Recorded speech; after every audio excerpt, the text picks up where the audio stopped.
Hello and welcome to a view from the Ninian with a difference. Ben James is currently got his head in a bucket. He's not under the weather, he's just a bit odd. So I'm taking control today, joined as usual with Tom Phillips, who's had a shave. Tom, in classic pod tradition, anything from the future? No, nothing as of yet. No news from me. No. And you can see joining us next to us is the rather handsome, rather wonderful Glen Williams from Wales Online. Glen, how's it going, mate? Well, it's the nicest introduction I've had in a while. Oh, lovely. Handsome. I'll tell my wife you said that. Hey, beautiful. What can I say? We're all about positivity this season. It's all about being, just enjoying stuff, isn't it? Yeah, I'm not sure how much of a good substitute I'll be for Ben, but we'll see. Yeah, we'll give it a go, innit? The mustache is gone. I think this is the first mustacheless pod we've done in a long time, so we've got to make up for it in other ways. Yeah, it's been an interesting start already to the season. Let's start with Glen. Glen, you've come into us. This mad that it's season 7 for you with covering Cardiff with Wales Online. Has it been everything you wanted it to be? Yeah, the managed decline under my reportership continues. Yeah, crazy. Yeah, 7 seasons. When I accepted the job, Cardiff is still in the Premier League. So that shows how far I've taken it down the ladder already, you know. You really are cursed, aren't you? So, say it again. Twitter is right. You are cursed. I know, but it's so funny. I put that post up yesterday. The first response was like, "Can you just go home to make sure we win the first game?" I was like, "Oh yeah, cheers. Yeah, I'll just pack my bags." Yeah, 7 seasons, mate. Yeah, crazy. I do love it though. You know, I feel like it suits my personality to be the guy who's like, "Oh, I can't believe the football season's rolled around again. Oh, we haven't had a summer." But I generally am buzzing whenever it rolls around. You know, I think the summer can be such a hard period to report on, as you know, this summer will attest to already. When the games get started, it is nice just having a distraction and having something week to week to talk about in a natural agenda. And yeah, started perfectly yesterday, didn't it? So yeah, no, season 7. Yeah, let's get cracking. Yeah, it's an interesting start to the day as well with the meeting. We'll come to that in a sec. But like, the club's been known, and like we've spoke about it for a while. Like even Tom will attest, like the club's had this wall up for years, sort of around journalists and around information getting out. How difficult does that make your job? Because like you're a journalist, you rely on access to the club. You rely on accurate, good information. How difficult does the club make it? Yeah, it is tough, especially when I know how easy other journalists have it as well. You know, I got a lot of journalist mates, you know, my previous job, even like my current job now.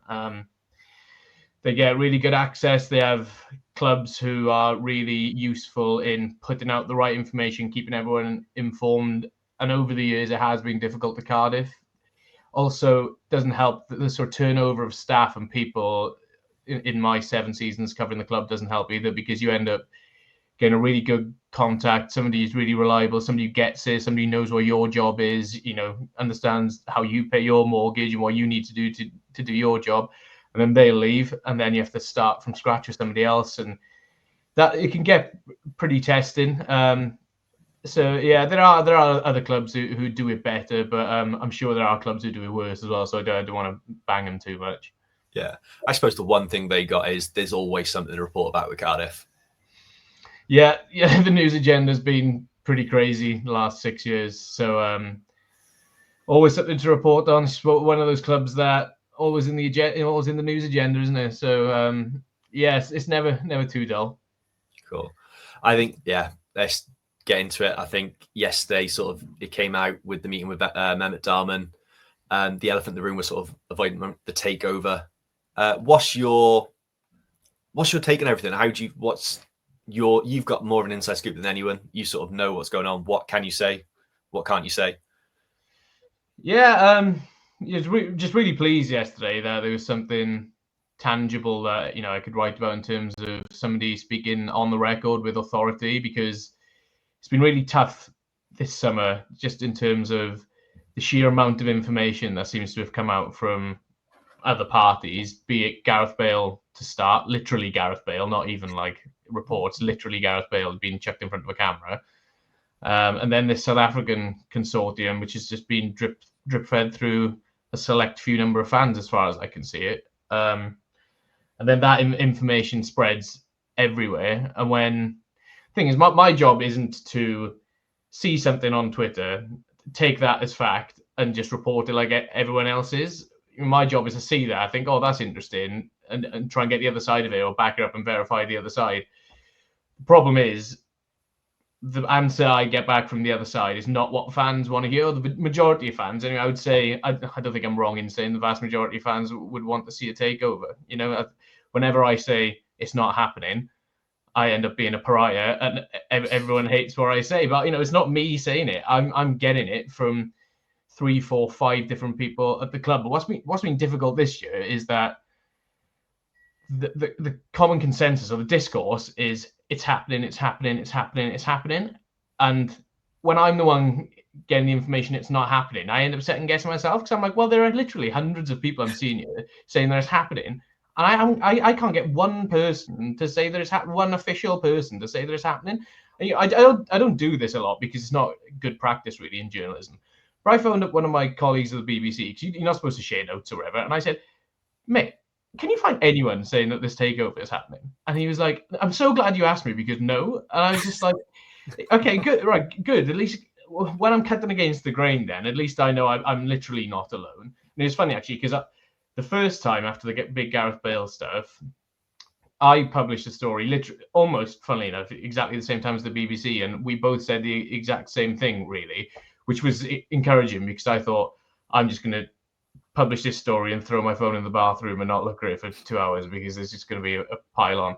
But yeah, it's been mad. You know, I've never known anything like it. I don't know if you read what I wrote from the Mehmet thing yesterday, but he said the closest they came to a takeover was 2 years ago, which I actually thought was a really interesting line. But the interesting thing about that is that nobody knew about it. You know, and that's how these deals get done. They're not done in the public domain like it has been this summer so far. The fact that the closest they've been was 2 years ago, nobody knew about it, and nobody's spoken about it in the intervening 2 years, shows that that's the way to do it. The thing is with this summer is that if something is so close, like a multi-million-pound takeover of a club, and it's getting to that stage, why would you risk jeopardizing it by putting it out in the public domain so everyone knows about it? I don't see the benefit of it. And that was the thing that kept racking in my head. Like, this isn't the way that this should be done. So why is it happening this way? And, you know, it was just nice yesterday to get something on the record to prove that I'm not going crazy and the people that I'm talking to are not bullshitting me, because I trust the people that I'm speaking to. And, you know, it takes a bit of gumption to cut against what everybody else was saying. But it was just nice to get something quotable and on the record yesterday, I suppose. Yeah. Do you find the new, I don't say like the new age journalism, but like social media and the in the know accounts, which Cardiff fans, we love an in the know account. I think I can't think of many other clubs that I've sort of seen online with that many, but they've got to be more of the hindrance and the help, not just in this situation, but all around. Surely there's got to be times like you said, it's putting the takeover at risk if it's coming through fans the way it is. Do you find that just makes your life a lot more difficult? Yeah, yes and no, actually, because there are genuinely in the know fans, but if I told you their names now, you wouldn't believe it. Like, they're not the people, you know, some of them are. So some of the ones who are out there very publicly in the know do know some stuff, but the fans I speak to who get it bang on all the time are just fans who just go under the radar. They comment every now and then on stuff, but they tend to be like the quiet ones. So in the know fans in that sense really make my job much easier. Like, there's a few fans who know of signings before anybody else, you know, and I got good relationships with them, and they'll tell me. And but it's interesting then that they are not the ones that are the loud ones speaking about it. But, you know, I can't discredit some of the other in the know fans either, who have got a few things right before as well, because everyone knows somebody who works at a club, or, you know, at Midfield Health Centre where they get their medicals done, or, you know,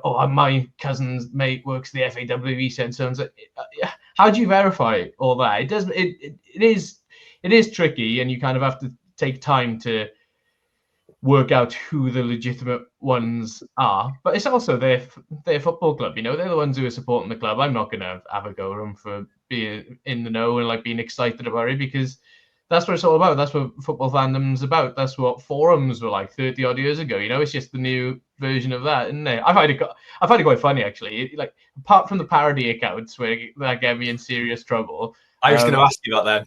Yeah. We've had one this summer, haven't we? Which I thought I might scoot under the radar this summer, but no, we have had one already this summer, unfortunately. Yeah. So how do you verify things? Is it sort of, do you do a bit of digging yourself? Do you check the records of the new students registered at Howell schools?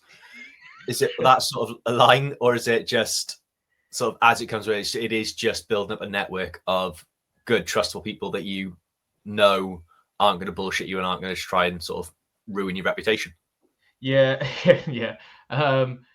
It's just it's finding the people you can trust, which, you know, as I've alluded to, is difficult when the turnover of staff is quite frequent at the top end, or like playing and coaching staff, and recruitment staff, and agents can be hit and miss as well, as we all know.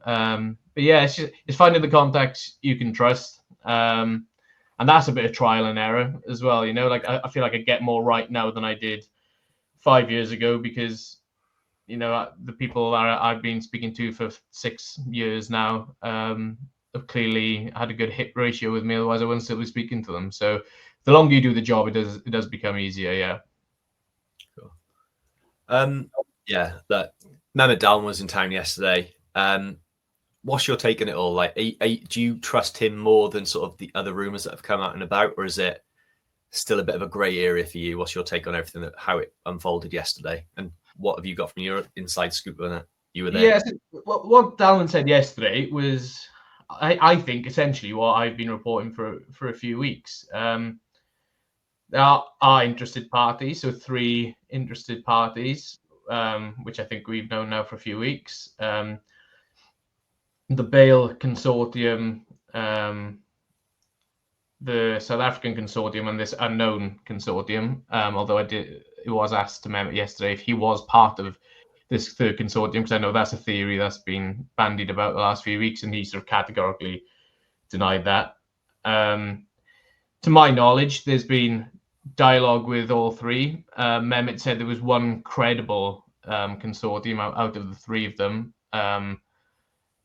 Reading between the lines, I think that's probably not neither of the South African or the Bale one. I don't know that for a fact, but I just get the sense that it's this unknown one. There's been no formal bid, which is something. This is something that's got me in a bit of hot water. This is something that people have hated me saying, just because this is the way it was worded to me, and it was funny enough the way that Dalman worded it yesterday. Formal bid in football terms is, a properly constructed bid, which includes, numbers, heads of terms, proof of funds, detailed analysis of everyone chucking money in the club if they took over it, right? And they haven't had that yet, right? So to say that there's a bid or an offer depends on your definition of the word offer. Because if I said to you, I want to buy a house for 100 grand, is that an offer, or is that just me, spitballing, me just having a conversation about it? So I think that's where the grey area has come out, and especially with the Bale stuff, where Bale said, we've put a good offer in. I think that's just probably what I've just said to you. They've just said, we would probably be willing to pay this much, and Cardiff have gone, no, that's ridiculous. So I think that's where we are with a couple of them. Whether we're close to a number whereby a formal bid is going to be submitted, I'm not so sure either. Yesterday was the first time that Dalman or anybody at the club has sort of like stridently come out and said, we are not looking to sell now. Because they've kind of, in my opinion, they've let that go on for maybe 2 or 3 weeks too long. I mean, they could have said that 2 or 3 weeks ago. I get the stance. We're not going to address speculation, but I think it just reached a point where it was dominating the discourse so much that it probably was time to call an interview or a meeting or a statement a few weeks ago, maybe. But yeah, I thought it was quite strong. They said we're not in a position, we're not going to sell. So there's clear indication to me, as they probably won't now. Whereas a few weeks ago, I didn't have that belief. I thought we were still in the balance, actually. I thought it was about 50-50, whereas I'm probably leaning towards now like 80-20 that they don't sell. So whether that stance has hardened in the last couple of weeks and they just had to wait, they've had to wait for this sort of period where Vincent makes his mind up. I don't know, but I think that's where it all stands now. Do you think like the social media speculation has killed off any sort of hope? Do you think they read a lot of it, or do you think like I'll be honest, I don't know many billionaires, so I don't know if they go on Twitter and read football rumors or not. But do you think like it gets back to him with that speculation and the discourse that's come out, and that might sort of put Tan off wanting to sell as well, just as sort of two fingers up? Or is it a case of Tan's he's a businessman first, and will, if the offer's right, he will sell. It is true, he will sell.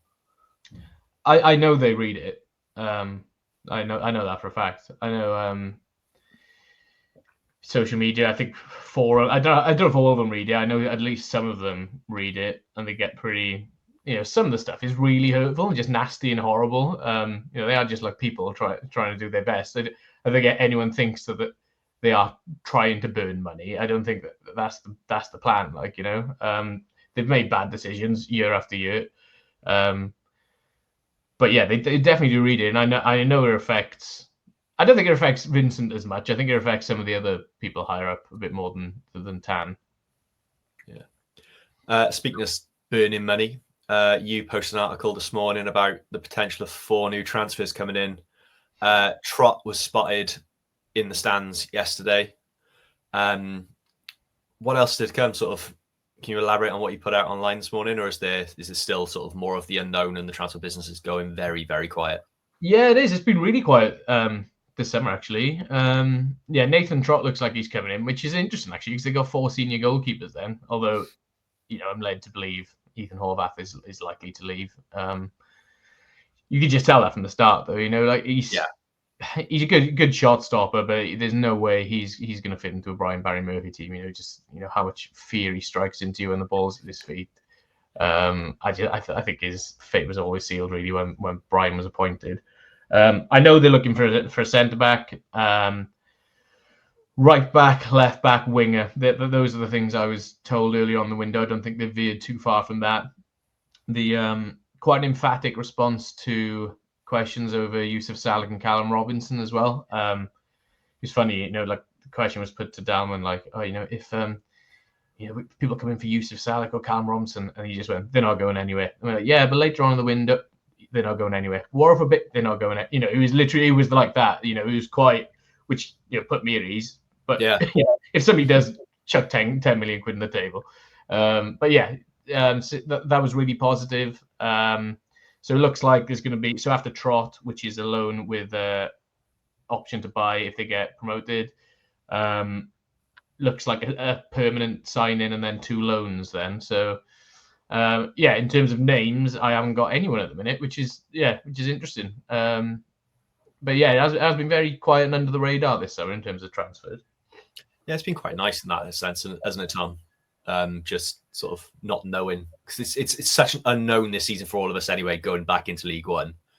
It's hard to know sort of from our sort of things of who we want.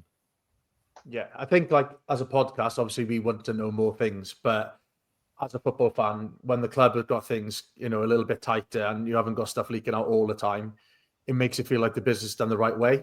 And also we've got a fairly strong squad there. We've got numbers. I know it might have looked a little bit light on the weekend with how young the team is. There's a lot of quality there. We don't need to be bringing in people for the sake of it. So I think 4 more signings is a sensible number. So yeah, I've got no complaints about that whatsoever. Tidy. Let's move on to the match then. Yesterday was the first game back. Peterborough came to the Cardiff City Stadium. Sir Alex Ferguson was in the stand. Nice to know he isn't actually avoiding the club after he retired because he saw Cardiff get promoted 10 years ago. Let's start with the starting lineup. I mean, has a starting lineup come out and made you feel older, Glenn? Oh yeah, I know. It was really exciting though. I think a lot of people at the club have been pushing the agenda of these youngsters are the real deal. They are the real deal, and I'm quite skeptical with that because I've heard that before, and I've been told this guy is going to be amazing, this guy's going to be the one, blah, blah, and it hasn't transpired. But there's genuinely like a real excitement about this lot. And I haven't seen a whole heap of loads of them. Like Matt Turner in goal yesterday. I swear I've never seen him play, because he doesn't really play for the under-21s, and he's just the second or third choice goalkeeper. And he's 23. I thought he was like a kid, and he's 23. He's not young, is he? But yeah. So that was interesting. I thought he did really well. Ronan Capaccio again, burst onto the scene like a year ago in pre-season. A lot of talk about him this summer. I think the Wales stuff with Craig Bellamy, bringing him up to the senior squad, probably helped with that.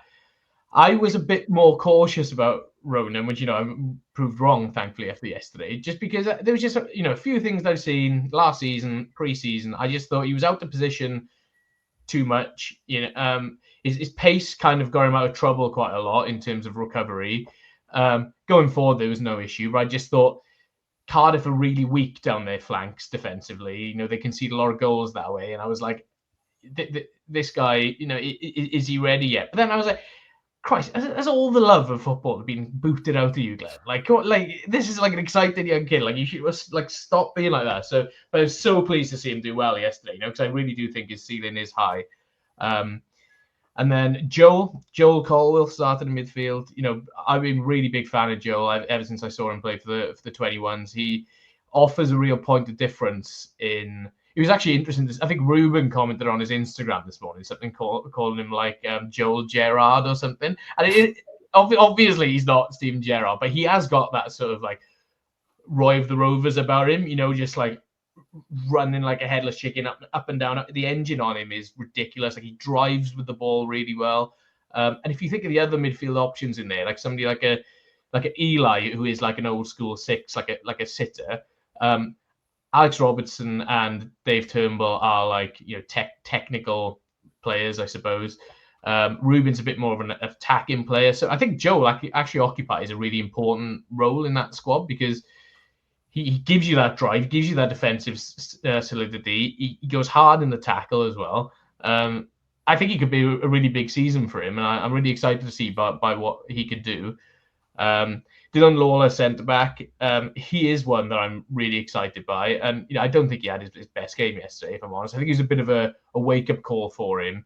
That they're going to be massive strikers in League One. He's great on the ball, physically, technically, in terms of his shape, his body shape. He's tactically really astute, but there's going to be teams that just check it up to the big man, and he's going to have to deal with that.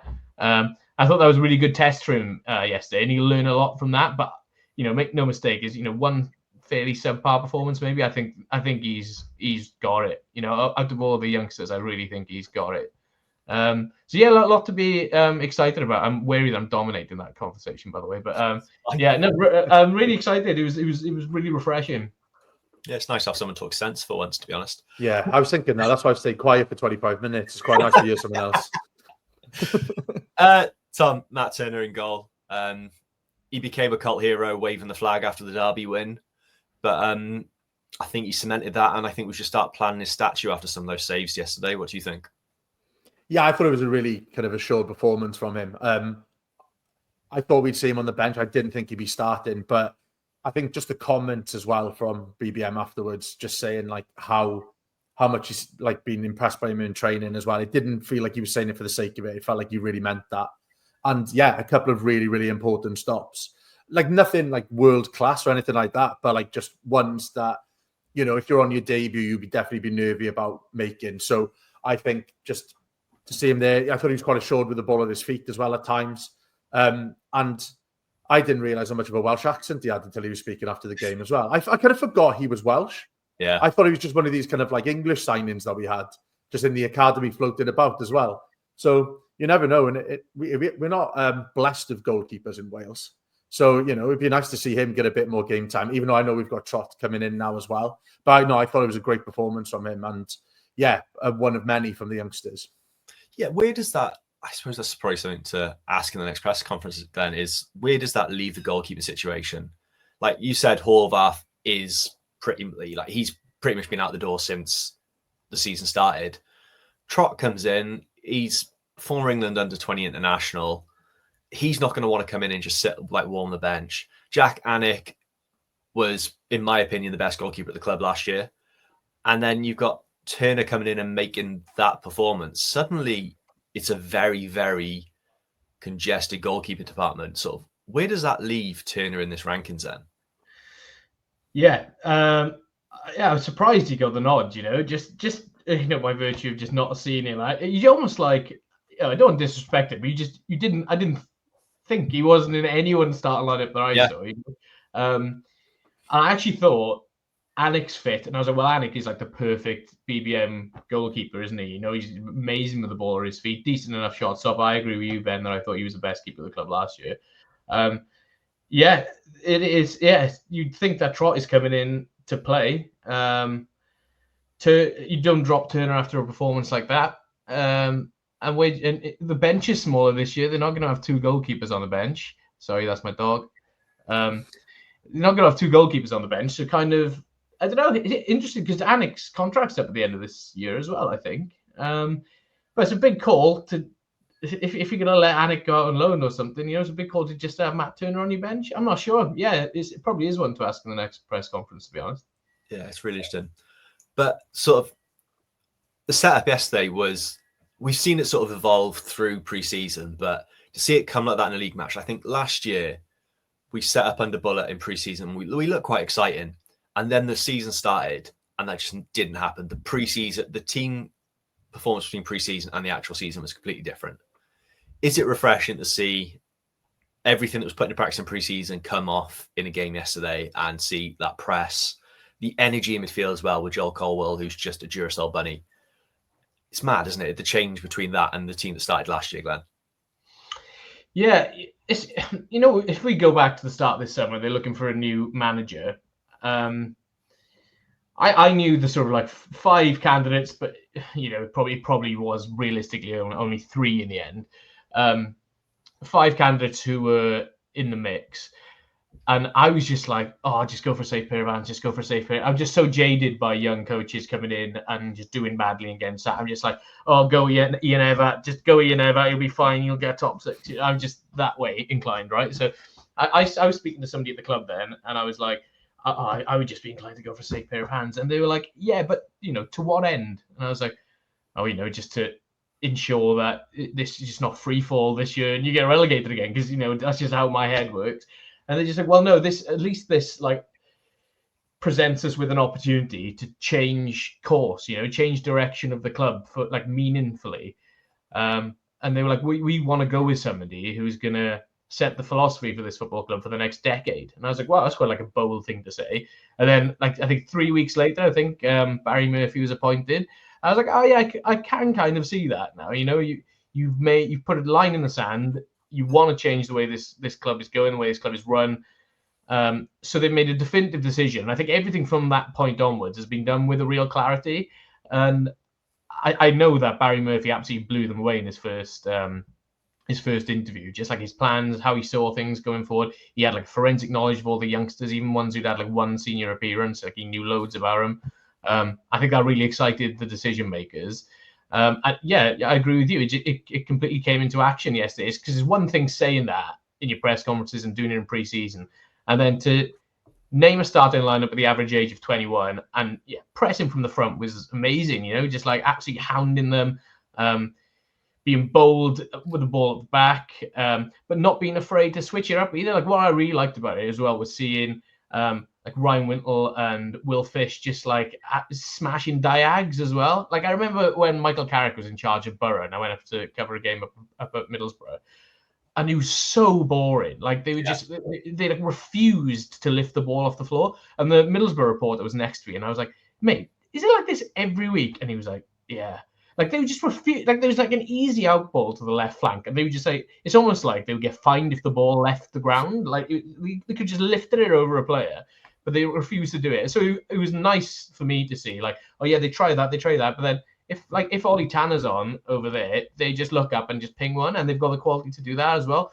Which I think that's what all Cardiff fans wanted. They wanted a club with an identity, but like not afraid to mix it up. I think where Cardiff have gone down in the last couple of years is their plan Bs have always been bad or non-existent. And I feel like, well, touch wood, but I feel like Barry Murphy is like tactically astute enough to have a plan B up his sleeve, because that's just the way he thinks about the game. I could just see little elements of that yesterday, which was encouraging. Yeah, I think Fish's diagonal Ben Turner-esque. But looking at that defence, do we still have some issues, Tom? There were some hairy moments from both Lawler and Fish. Glenn's already said it probably wasn't Lawler's best performance. It wasn't a bad performance by any shout, but there's still, I think, some traits from last year still seeping in there. Yeah, we can't expect it to disappear overnight. And, they're two players that between them haven't got many senior appearances. So you're going to have those moments. But to have those moments and still come out of it with a win, going behind as well, is massive. And we're playing a different type of football as well. So you're going to expect it. There's going to be games we'll probably throw away over the first 10 games of this season from playing this new type of football. But I'm okay with that. I think we've got to risk those hairy moments to have the exciting moments we had at the other end of the field. So yeah, there's plenty more to come from this team, and we learn more from Lawler and Fish making a mistake at the back than we would winning 3 or 4-0 comfortably in the first game of the season. So yeah, there's more to come from them, and I think Dalman played well when he came on as well. I thought he looked fairly decent, so I'm not too worried going into the next few games. Lawler straight away, was it 20 odd minutes in, yellow card for it was a strong tackle. I think is the fairest way to put it. Peter Whittingham-esque in some ways. It was interesting after the match, just speaking to Barry Murphy, and I said, why did you bring Lawler off and bring Dalman on? Is it because of like the physical? He was losing the physical battle. He said, "Oh no, the fourth official told me that if he committed another foul, he'd be sent off." I was like, "That's weird. Like, the fourth officials do that?" I thought that was quite surprising to me. Have you ever sat by your foot? Like, I've been Ryan March, friend of the pod, does the media with Peterborough, and I've been to a couple of Peterborough games with him. And where he sits and does the social media stuff is directly between the two dugouts. And I sat with him a few weeks ago, last season for that. And why anyone want to be the fourth official, I don't know. So I can see why the fourth official's done that, just to try and make a friend there. Because the barrage of abuse they get is you're there to do admin and get swore at. It is the most unforgiving job I've ever seen. I was like, yeah, I don't care if you're on $100,000 a year. It's not worth it, boys. It's just not worth it. Yeah, that yellow card came in, strong tackle. Then we have the penalty incident. What's your take on it, Glenn? Do you think the penalty out of the way that scenario played out was the best out of the options that were available there? 100%. I literally said red card as soon as Lawler flew into that challenge. I actually thought it wasn't a penalty, but then I've rewatched it this morning, and I'm definitely wrong. It definitely was a penalty. They showed it on Sky. They showed it from a different angle than they did in the press box, and yeah, definitely a penalty. Like Will Fish is an interesting one, because I feel like he had a very inconsistent season last season, but I do think there is probably a player there, and he is still young as well. It's funny, because he is young, but he doesn't seem young because of all the younger players playing with him. And centre half, again, this applies to Lawler as well, but centre half is a hard position to. I remember I spoke to Jack Boddenham. I don't know if you remember him. He was a Cardiff academy player a few years back. I spoke to him, and he was like, you look up and down the EFL and the Premier League, and he said, you don't see any academy boys being the centre backs for any of the teams, really. They all drop down to the National League or League Two, and they all get picked up later and later.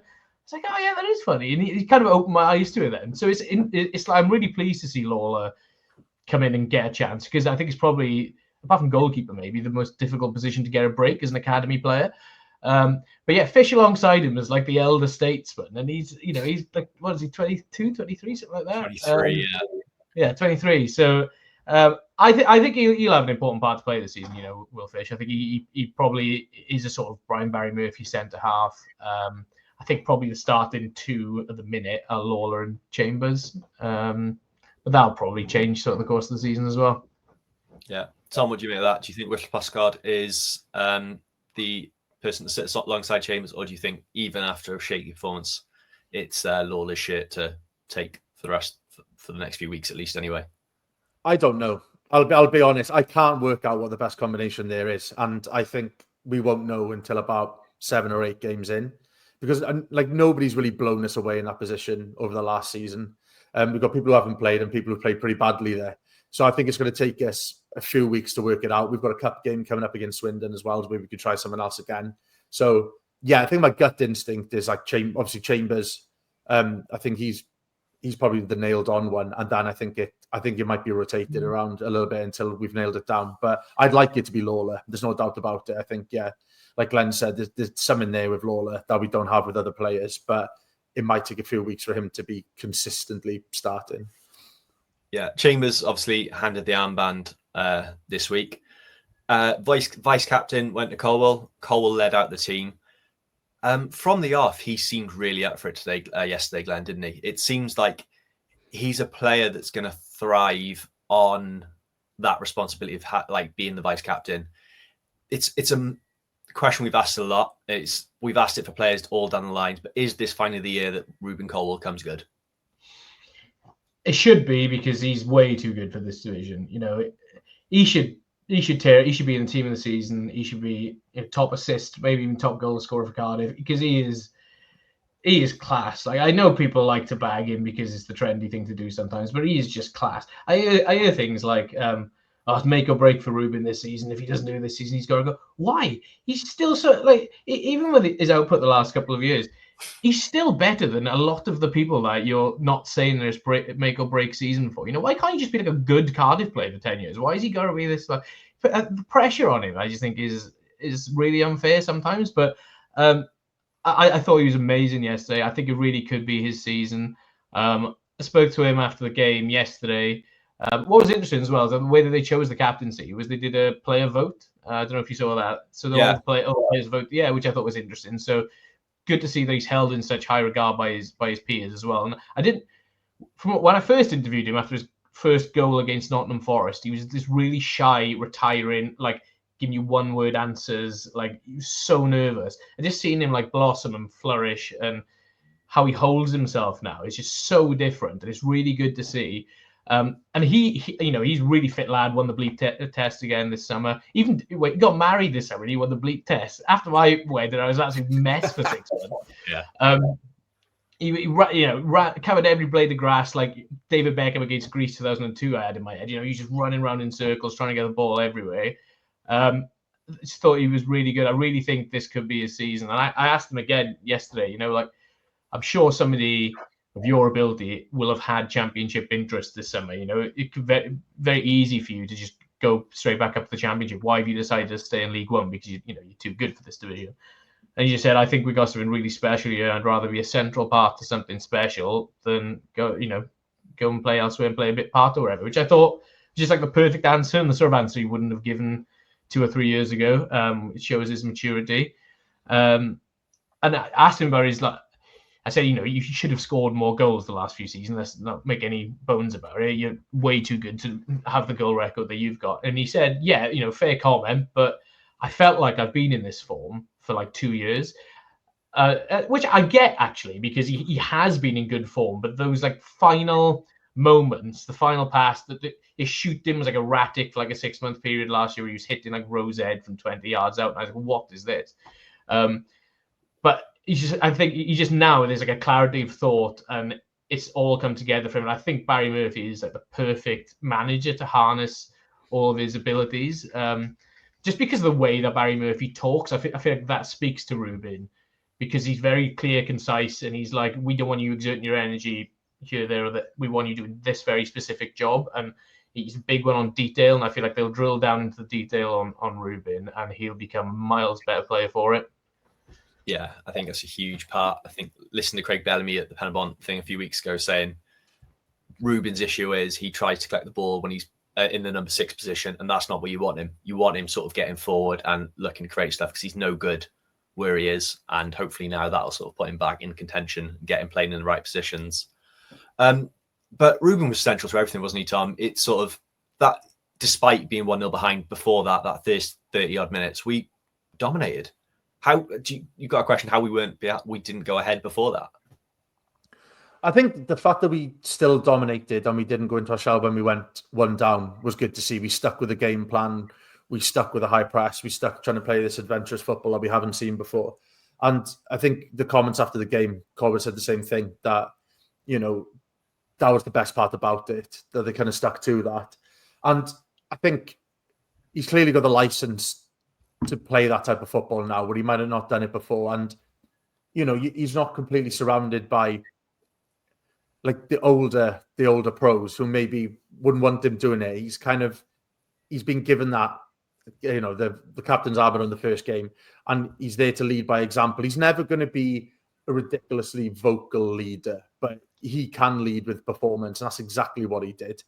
And I thought Ruben was just absolutely fantastic from start to finish, and that we're excited now. Do you know what I mean? That's all it takes, is that one game from him, and now we're going to be excited over the next few weeks because we know the potential he's got. And yeah, like Glenn said earlier on, he should be tearing it up in this league, and I have no doubt that he will, because yeah, that's game one. You know, there's so many more games to come. I can't wait to see what he can produce the rest of the season. Glenn, one player that sort of stood out to me was Ollie Tanner. It felt like every other pass seemingly went to him. Do you think this is another player that really has caught Barry Murphy's eye? Because it can't be a coincidence it was specifically targeted, right? Get down that channel and try and get the ball to Tanner as much as possible. Like I said, Puskod's diags right through to sort of play-ups with Colwell, just all there. Puskod's diags. Yeah, exactly. I think there's a few of them in that boat, you know, who were threatening to break through in the Championship, but now you're in League One and the gauntlet's been thrown down to them. Like, right, go on then, tear this league up. You know, Isaac Davis is another one in that bracket. You know, he needs a good season, Isaac, because I've really liked him for a lot of years now, but it's just not gone his way with injuries. Ironically, the 1 year he had an injury-free year, he was in Belgium. So I think Ollie's in that bracket whereby he needs to prove now this season, right, I've shown glimpses in the Championship. Let me establish myself, play 40 games, and, you know, register a serious amount of goals and assists. He should have had an assist yesterday. He put a lovely ball on Salek's head. That went straight to the keeper.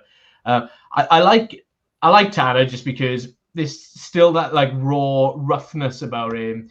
You give him the ball, and his first instinct is to drive at the left back, which that is kind of like a hallmark of inverted wingers now. But he's got that lovely left foot where he can just absolutely ping one as well. What I don't want him to be is like a moments player, because I think that's where he has been up to this stage, where he's got this like howitzer of a left foot that can do wonderful things. But a bit like Ruben, really, where you need to make that consistent now. Where he had that lovely shot yesterday where he whipped one and it forced a really good save. He needs to be doing that like really regularly. A bit like Ruben, needs to produce a bit more. But yeah, I agree. Yesterday, because the type of player he is, he can look a bit inconsistent because when things don't come off, they look bad because of that like rough around the edges type of player that he is. But when they come off, he can really open up a defense like other players can't, and he can test goalkeepers in ways that other players can't as well. Yeah. Tom, we come go into half-time 1-0 down, and then 2 minutes into the second half, there's a foul on the outside of the box. Upsets Ruben Colwell. How good is that free kick? It's just a ridiculously good striker for football, isn't it? And there's very few players you see kind of hit it that way.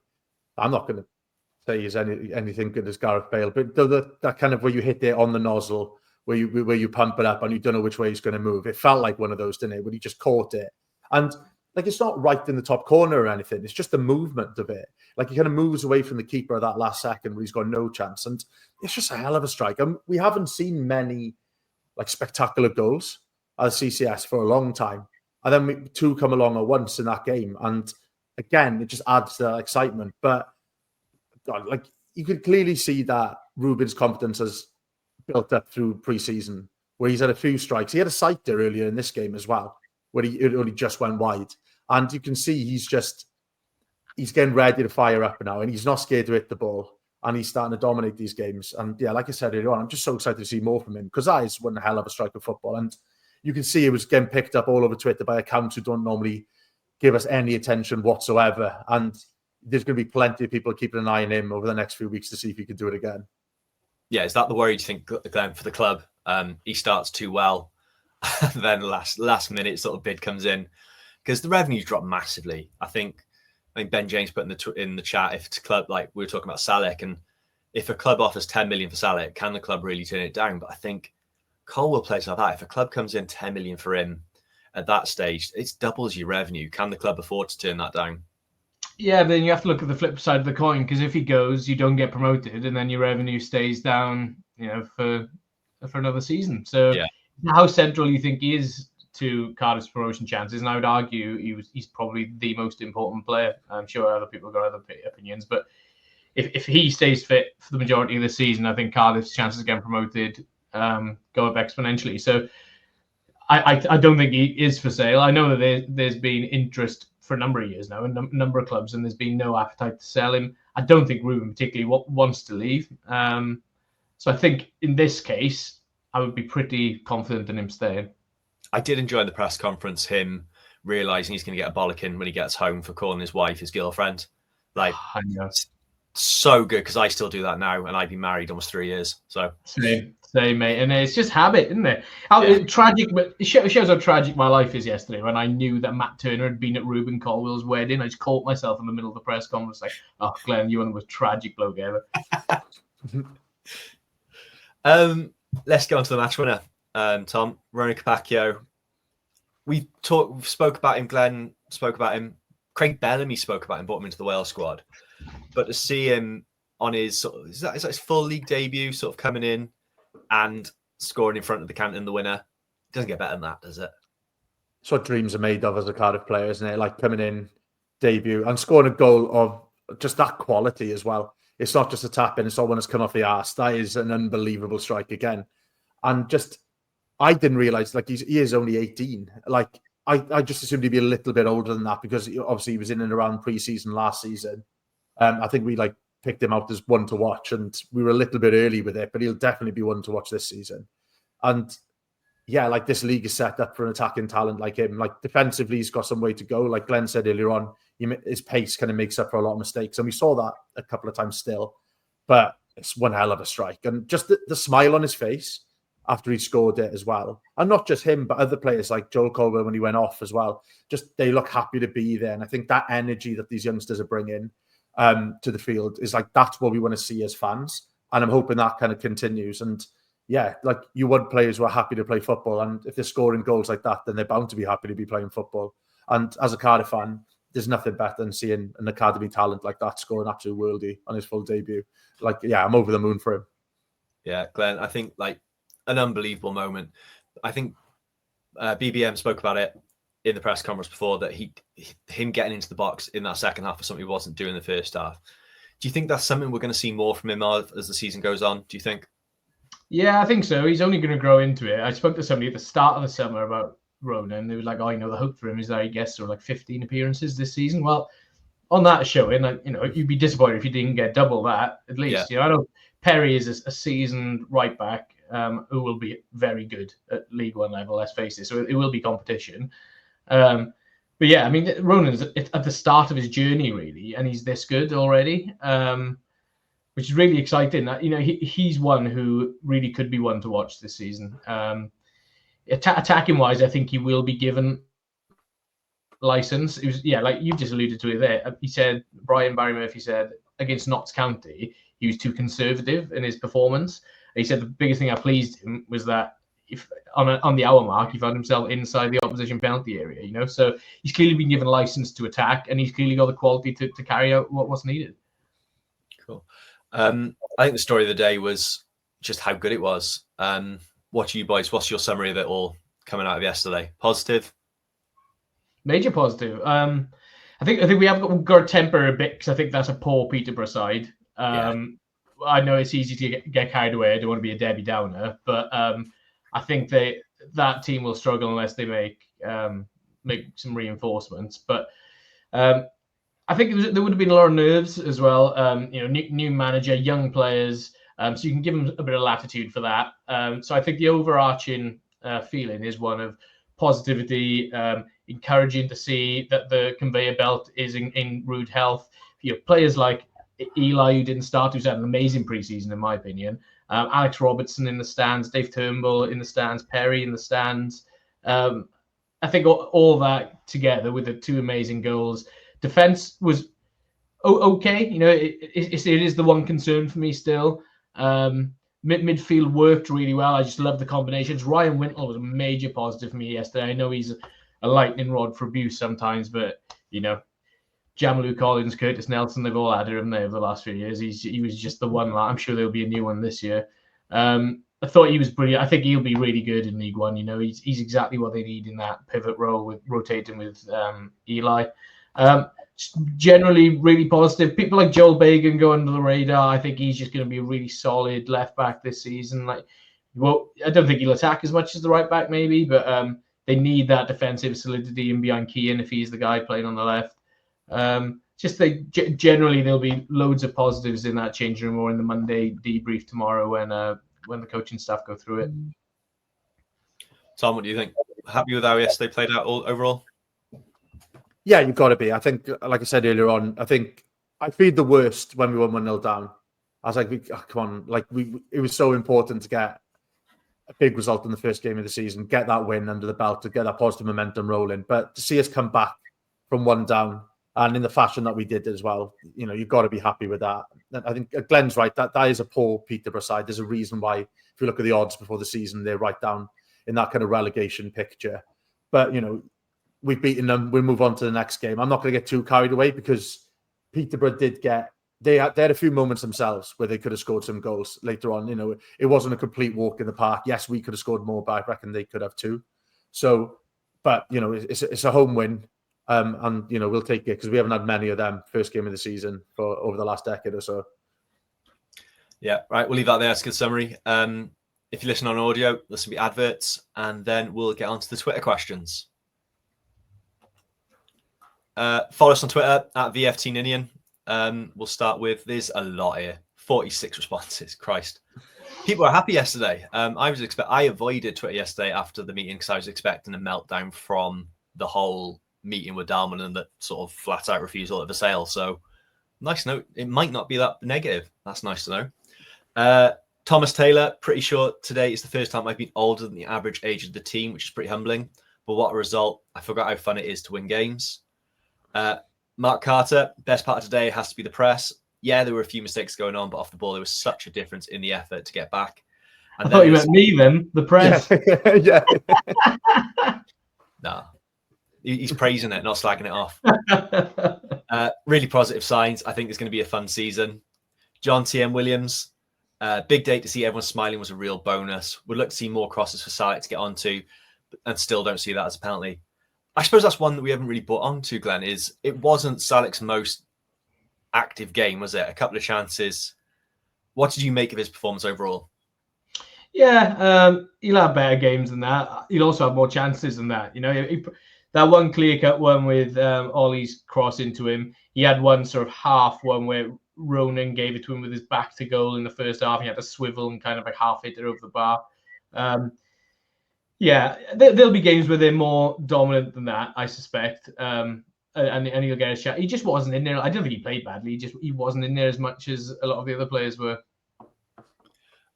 Sven, I should have believed Tom from the start. We'll win the whole bloody thing, aren't we, gents? Tom, you're positive he's catching on, mate. Yeah, not wrong yet. But come on, there's one game in. Yeah. I'd stick with it. Yeah, nothing to prove me wrong. So far, though, mate. You can't argue with that. True. John Shed, it's nice to see a dog using Twitter. What a team, homegrown lineup to be proud of. A good mix of flair, strength, and bravery. We just need a little more experience now. Daniel Morgan, friend of the pod. I heard from other fans that Port Vale fans love a fight. Can I have your 3 top tips to stay safe? My 3: wear Stone Island so they know not to mess. Get as drunk as possible so it doesn't hurt, and tell them we hate Stoke. We'll start with you, Tom. What's your 3 tips to stay safe in Port Vale? Well, my tip is do what I've done and move to Melbourne, because I don't think there's a huge Port Vale following here, but I'll let you know next week if I'm hunted down by any of them. Glenn, what's your top tips to stay safe? You're going up there. How are you going to fend off the war ground? And do you know where Port Vale is, more importantly? Yeah, it's somewhere in the Potteries, I believe. I'm actually not going up this Thursday, but top tip, don't go. There we go. There's my top tip. Watch you on the telly. That was going to be mine. Is just don't go because Stoke's a shithole. But yeah. Jim had my doubts about him coming back in, but I feel like we have to acknowledge how good Wintle was today. Superb result, but we definitely looked a bit rusty on the whole. When we've warmed into the season, we've got the potential to be unplayable at this level. I think, Glenn, that's the one question I was going to end the pod with, but let's do it now. Is Ryan Wintle underrated? I thought he received unfair criticism, I would say, before he left. He was really central in that team under Bullock that did pretty well. I don't know. I just don't know what people want him to be. You know, that's just the player. That's the player he is. He does a pretty decent job. He wasn't any better or worse, I don't think, than when people were lauding him under Steve Morrison. I think he's decent. I think he'd be really good at this level. Is he a championship quality central midfielder? You know, maybe debatable, but at this level, he's got a massive part to play, I think. Yeah. Stefan Prince, both keepers wore the number 41 today. What are your thoughts? Also, why has Wintle ever played in the 8? Deep playmaker, underrated. Tom, what's your thoughts on both keepers wearing 41 yesterday? I honestly don't care about number. We've had this conversation before. I don't care about what number. Yeah, I know. Always ask me as well, and same answer. Yeah, not asked whatsoever. Alex OS, how enjoyable is it to have a side with 7+ academy players playing with the energy and desire? There will be off days with such a young side, but my God, it'd be a fun season if this is the norm. Las Vegas correspondent Di Richards, amazing day for the academy. Apart from all the obvious, seeing BM stick to his guns and pick a team who is performing in training, sticking to the system throughout. That's refreshing. Roll on Thursday. I suppose that's the one thing that stood out, Glenn, wasn't it? It was a reward for every player that's impressed in pre-season. Joel Colwell wasn't pegged by many to start. He came in. Turnbull said in his press conference left out for internal reasons. It's refreshing to see a manager being open and honest and showing that, like, if you put the work in, you do what he asks you to, you will start and you will get game time. Yeah, it's brave, you know, because if he picks that team and they lose 4-0, everyone's like, what is he on about? What's he doing? But, you know, he knows them better than we do. He sees them every day. Whoever that wrote that Twitter comment there made a really good point. Expect inconsistency. You know, I'm interested to see how this team does away from home against a good team.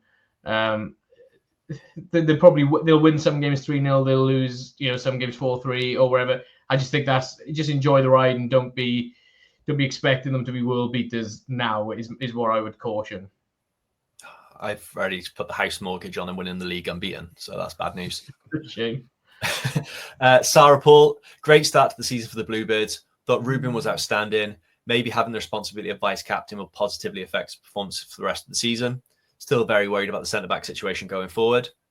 Jay Mills, yes, boys. The young Bluebirds once again done themselves proud. A solid performance, clever passing and an aggressive press was fantastic to see. Roll on Thursday where the sat-nav will finally reveal where the Port Vale is. A solid and very enjoyable performance. Connor Griffiths, just put yourselves in them youngsters' shoes. After the Capaccio goal goes in, run into the corner flag, in the Canton end, witnessing the limbs. Fair play to BBM for putting the trust in them. Michael, definitely a different, more positive setup. Great that we got the win, but you can see there's a long way to go. Peterborough still had one of the leakiest defences last season and we toiled. Similarly, we lack cohesion at the back. Fingers crossed, it's just a confidence thing. James thought we were fantastic from the first whistle, to be fair, especially in the midfield and the attack. On another day, we probably score 5 or 6. Thought we had more than enough chances. Centre-backs were shaky. Thought full-backs were great. Daniel Price, do we need to add a fourth keeper? If he's saying Turner's number 1, happy with Anik being back up at this level. Unless he's shipping both out, I don't see the need. Could use that money on centre-backs. Oliver Rees, Joel Colwell, you rock my world. HMS Pistol League is fully underway. I think some people are getting carried away. Luke, very encouraging, plenty of promise, especially in the forward areas. Still big concerns defensively, and we still seem soft. All have much tougher tests defensively. Chris, okay in the first half, but the second half players grew into the game, Joel and Tanner especially. Daniel Price also followed up with a second question. Also, can we ask you to look at putting the manager's names on kit? It looks horrific. It looks like I did it after 10 pints and has a picture of Brian Barry Murphy's initials basically overlapping the New Balance logo. Are we guilty at times, Glenn, of sort of criticising the club for the wrong things? Well, if there is a legitimate criticism, then yes.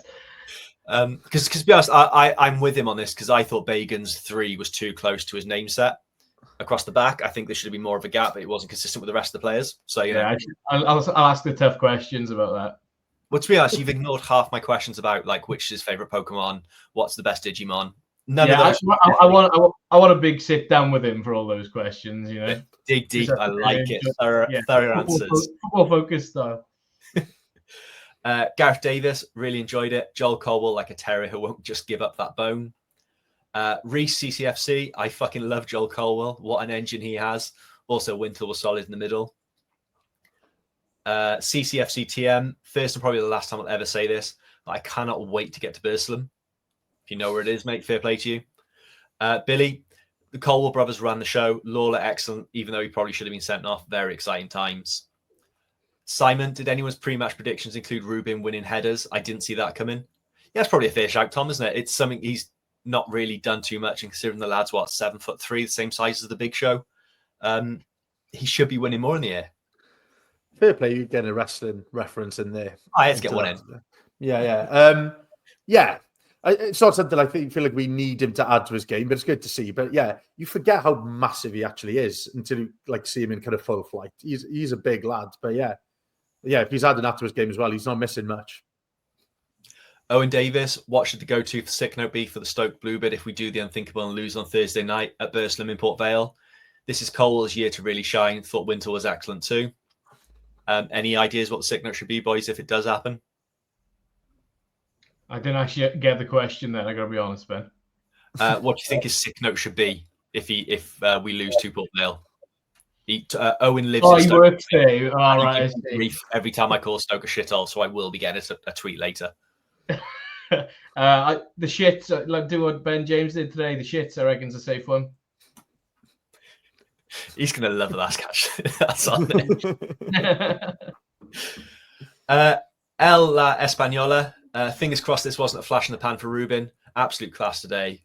Liam Williams could see the system working, how BBM wants it to.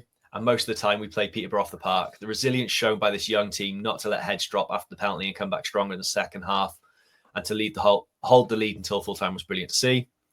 Dan, HMS pissed the league is on. There's so many here. I don't know if we're going to get through them all. The common Bluebird, a great start. You can see what BBM is working towards and can only see us getting better with more games. Both goals were excellent and Ruben was making much more use of his physique, holding off players and winning headers. The sort of game we should have lost in recent seasons or would have lost in recent seasons. Oh, there's too many here, boys. There's so many. We'll start with Tom Lewis. Capaccio top class. Ruben ran the show. Joel Colwell at classy and composed. Tanner was lightning and Wintle is underrated, I think. I think the one thing that stands out in all this is Joel Colwell's got a lot of praise and picking up a lot of fans here. Yeah, definitely. You know, like I said at the start, I think he's got a big part to play. I think he offers something different, real legs in there. It's funny seeing Ruben and Joel like just running around the midfield together, just like terriers. Like people underrate how much Ruben runs as well. You know, big season for him, I think, and he's gonna have to fight to keep out players like Alex Robertson as well. And Ben James pointed out, is it big brother privilege that Joel has to have J. Colwell, whereas Ruben just has Colwell on his shirt? Is that right? Is that what happened yesterday? Apparently. I didn't notice that. That just shows how much of a geek Ben is. An alpha move, that is Ruben. Yeah. I reckon he had it on there and just in front of his brother, just peeled it off very slowly. What is nice, like Ruben loves Joe. Like, you know, there's no, like, you know, it doesn't take a mick. Whenever you ask him about him, he's just so effusive in his praise. He's like properly protective of him. It's quite nice to see. Yeah, it is. It seems like a very loving relationship. That completely different to me and my brother, who would just dig each other out constantly. Yeah, same. Right, let's move on to it. Port Vale on Thursday. The mystery of where this mysterious town or place is finally gets revealed to the Cardiff City faithful for the first time in 20 odd years. What's your thoughts? What's your predictions, Glenn? Yeah, I think these two good games to start for Cardiff. I would say they need to win that. If they have serious designs on being in the top two, sort of game they need to be going up there challenging to win. Tom, what's your thoughts? Do you think we go with the same starting 11, or do you think there'll be changes as it's an away from home game? I think there'll be changes. Throughout this season. I think it'll be very much like a horses for courses thing. We've got quite a lot of talent there. We've got a lot of like experienced heads to come back. I don't know where they are on some of their injuries, but I think you've got to change it up in this league. And yeah, it's going to be a tougher test going away from home. It's all right putting the youngsters out at home with a crowd that's, wants you to do well, but it'd be very, very different up there. So yeah, I expect to see a few changes. I'm not going to bother trying to guess what he's going to do, but I wouldn't be surprised if you do see a change of centre back. And we've got a few attacking options, so why not? I wouldn't mind seeing Isaac Davis get a run out, to be honest with you, from the start. I think it'd be an ideal game for him, but let's see what he can come up with. Yeah, I think then that's going to be really telling, isn't it? Is sort of how consistent we'll be. Last year, Omar Reza was criticised for tinkering too much, but is it in a case of so early in the season, will we get an idea of that BBM prefers like a set 11, or is it a case of he will rotate depending on the game? What's your sort of feeling on what he'll do? Yeah, I think especially with the youthfulness of the squad, I think that probably lends itself to changing it a bit more as well. Like, wouldn't surprise me to see like a Darlin Chambers centre half partnership away from home or wherever in a test like that. I agree with Tom that I'd like to see Isaac start. I know that Barry Murphy really likes Chris Willock. I think he's got a part to play as well, even though he's got a bit under the radar. So yeah, I think there will probably be changes, and it's a grueling League One, Yeah. Right, boys, let's finish up with your predictions. Tom? 2-1 win. Who's scoring? I wouldn't mind Colwell getting another one just to keep it rolling. So I'll say Colwell and Isaac Davis. Nice. Glenn? 1-0, Cal Robinson. Ooh, nice. Tasty. Right, we'll leave that there. Cheers for joining us, Glenn. Been really interesting. Nice to hear sort of a professional talk about the club properly for once. Boys, I want to say you three do a cracking job. When I get around to listening to you, I think you do brilliant work. So just keep doing what you're doing. And yeah, I'd love to come back on again. Yeah, definitely. We'll have you whenever you want and stuff comes up throughout the season. I'm sure I've said in the season preview last week, I think off the pitch is going to be as much of the story this year as it on it. So yeah, whenever you're available, feel free to join us. Definitely. Yeah, as Ben says, if you like what we do, kofi.com/VFT Ninian. VFT Ninian on TikTok, Twitter, YouTube, MySpace, Bebo. Share us the love. All of that.